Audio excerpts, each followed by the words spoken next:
So I wanted to change up the scenery, you guys. I'm outside in the courtyard. If you hear talking in the background, it's other people.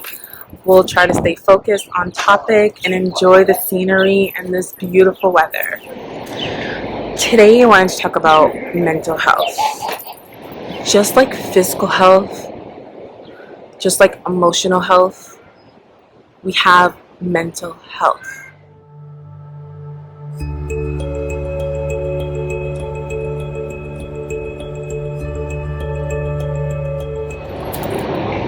What is mental health? Mental health is our feelings, our emotions, our thinking, our moods.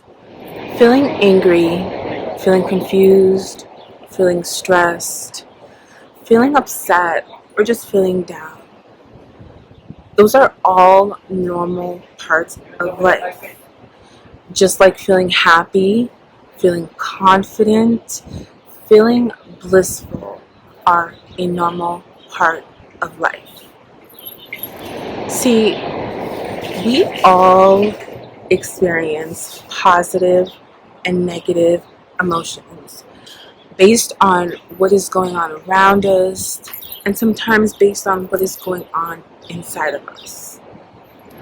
Having good mental health is basically allowing yourself to experience different emotions. Imagine how life would be if we just felt one emotion all the time, and that's what drove our lives. Mental health is not a negative thing. It doesn't always have to have a negative connotation. Mental health is life, is how you experience life and how you see things, or allowing yourself to perceive your emotions, your thoughts, your feelings, and allowing yourself to accept the mood that you are in at the time. Now, we're living in a paradox where we're being forced to accept, but then people are always telling us to be positive, be happy, you'll get through it. But then we're confused because we may always feel sad on the inside and we don't really know how to process it, and we don't allow ourselves to sit in it because we're supposed to be positive. I'm here to tell you today, having good mental health is allowing yourself to experience the fluctuations in your thoughts, in your emotions, in your feelings. If there is a day that you are sad and you are thinking, it is okay to be sad. It is okay to express yourself in ways that will help you get through those emotions or accept what you are feeling at that given moment.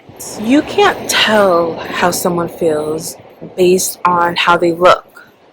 You can't, or you shouldn't, assume also how someone may feel based on what you see them posting or how they look on the outside.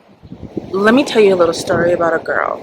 There was this girl who was always so anxious. She was anxious, and sometimes she was overly concerned about her outward appearance and what she reflected out into the world. She had a test coming up.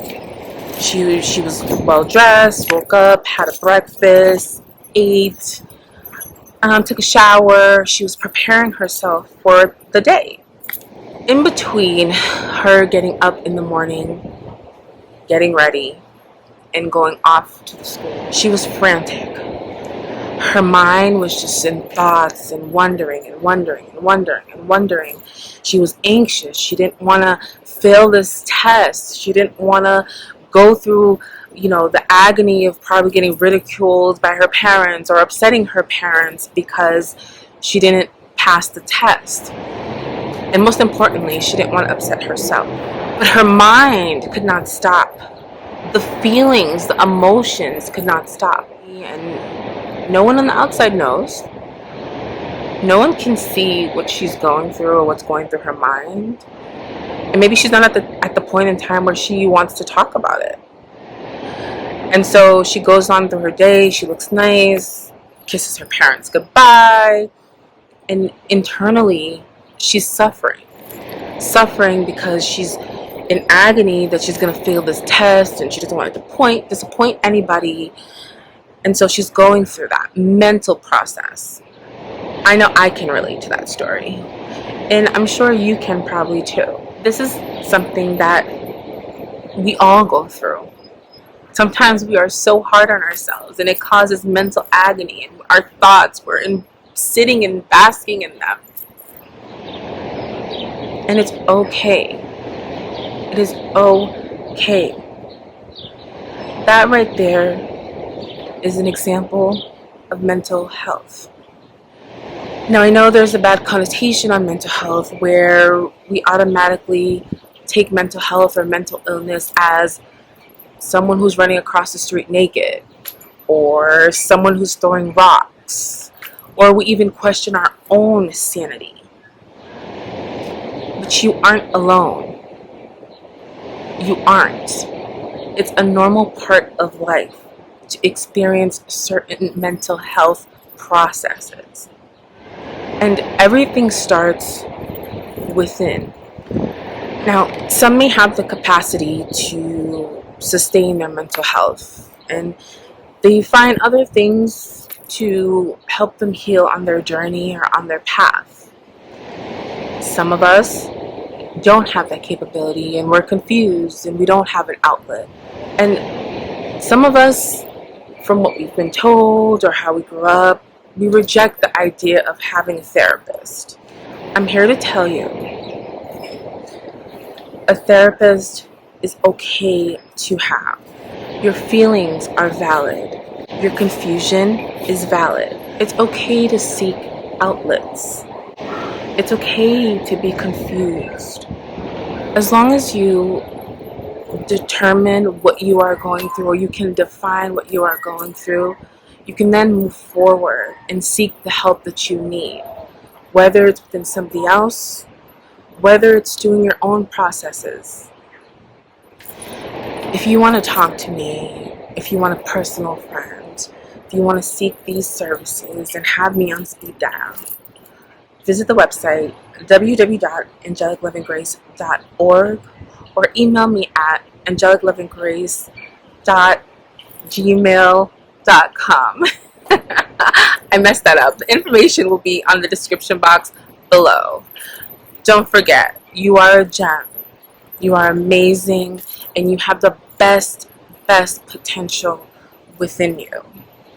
Someone out there is looking for you.